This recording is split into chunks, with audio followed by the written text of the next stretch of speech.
Now I would like to give the floor to our last panelist this morning, Ms. Judd Smith, co-chair of the Alliance of NGOs on Crime Prevention and Criminal Justice. Please, the floor is yours.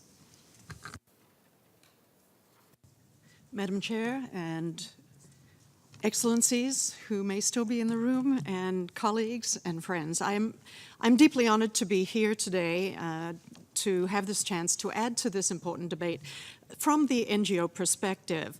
Now, it's impossible for me as a representative of many different NGOs to present just one point, one point of view. So what I want to do in this time is to introduce an idea and point out a trend that is often overlooked in the day-to-day urgent work of addressing transnational organized crime. So what is interesting about this, what have I got? Okay, just wanted to see what I had up there. What is interesting about this perspective is that it doesn't just help articulate the problem more graphically. Importantly, it also helps us zero in on what to do as an international community in order to better implement the Palermo Convention. In other words, it helps provide us with a strategic focus.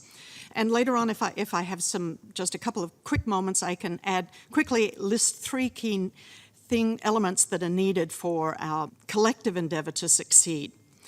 So here you can see that what I would call today's major challenge for the international community is in fact something that we can do about, and it's actually the lack of social innovation. You can see on this the red arrow going up, and we know that most of today's technologies are exponential in their nature. They're not linear, they're exponential. And the impact of that it gives us incredibly new knowledge, access to information, and capacities to act. And this is especially true for those who are the early adopters of these technologies. Those early adopters have enormous advantage, and we know who some of those early adopters are because they have access to this knowledge and capacity. In short, they are the ones who then become the disruptors. Meanwhile, those charged with our social, political, legal, educational, and economic stability, and that's represented by the yellow line down the bottom that is more consistent, methodical, and linear, in fact, in its nature, are left using these mechanisms, slower mechanisms, of our 20th century institutions to deal with that disruption. In other words, there's a huge mismatch here. And that's between the pace of change of technology and the rate at which we're upgrading our very institutions that are charged with keeping our global communities safe and secure. So the question is no longer, will disruptions occur? Now we need to ask different questions, such as, how can we make sure that as these disruptions occur, that we can adapt to those disruptions and better yet, get ahead of them? How can we Now we have to ask ourselves, will I and my organization, as Judge Falcone's challenge is to us to actively engage change ourselves, will I and my organization be boldly proactive, or dare I only react when forced to do something different? We all know that the criminals and terrorists at this very moment are testing out their latest best ideas and tech toys. How do we get one step ahead of what they are planning? And this is where I think we are now dwelling in this gray zone. But it's really important that we figure out how to operate better within this gray zone and decrease it where possible. Given that this exponential growth is not going to change, there must be something that we can do. And I think that this is where what we need to do is not only invest heavily in technical innovation, we need to be focusing on intensive investment in social innovations for our organizations, such as the UN, and new kinds of partnerships.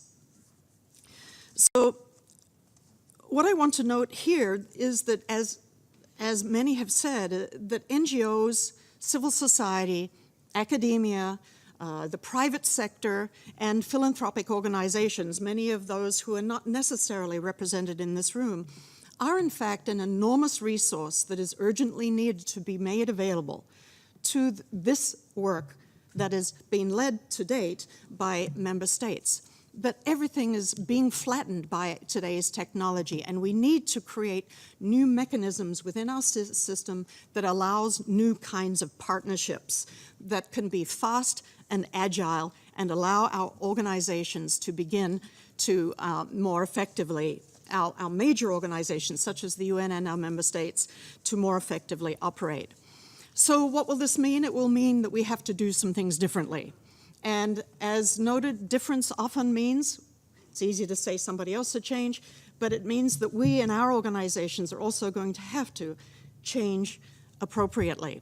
And that's uncomfortable. And that also requires courage to lead change. It's one thing to change our personal lives. It's much more complicated and difficult to lead change in our institutions, and yet that is exactly where we need to be going. And I think that Judge Giovanni Falcone was one of these who really did push the envelope forward for institutional change, which is why we now have the Palermo Convention. But we still need, as I think it was this morning, one of our speakers mentioned the representative from Italy said that we need more people with the kind of legs that Judge Giovanni Falcone had.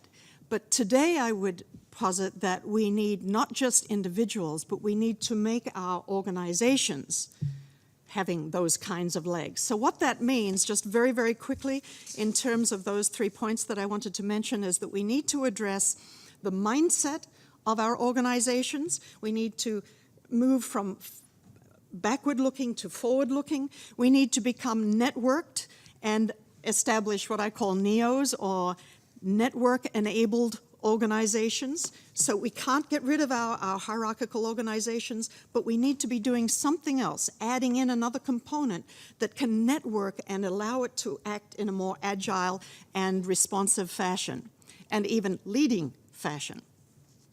And then the other thing is that we need to utilize adaptive strategic partnerships. We need to model a lot of the things that we see happening, I think, in the tech world. There are some very significant things that are being done there. And this one thing that I think that the tech world is doing that we need to be looking at is that they have angel investors and tech incubators. I think it's time for us to have perhaps guardian angels, such as the United Nations, creating environments within which there can be social innovation, tried out, tested, and really aggressively worked at, because we don't have time. Time is no longer, as you can see by this arrow, time does not, is getting shorter. We're traveling faster, and Einstein is kind of right, and so we must all be getting a little shorter too. But anyway, I just wanted to put those thoughts out there to be as part of this conversation, because we still so desperately need to have updated, upgraded organizations to lead this world in a very complex and challenging time. Thank you. Thank you so much, Ms. Karen. Thank you for your thoughts with us today. And I think what you are asking us to do is to really think out of the box, innovate our approaches, think of the way forward, and taking into consideration the need for new networking and new partnerships. And I think we hear you on these points.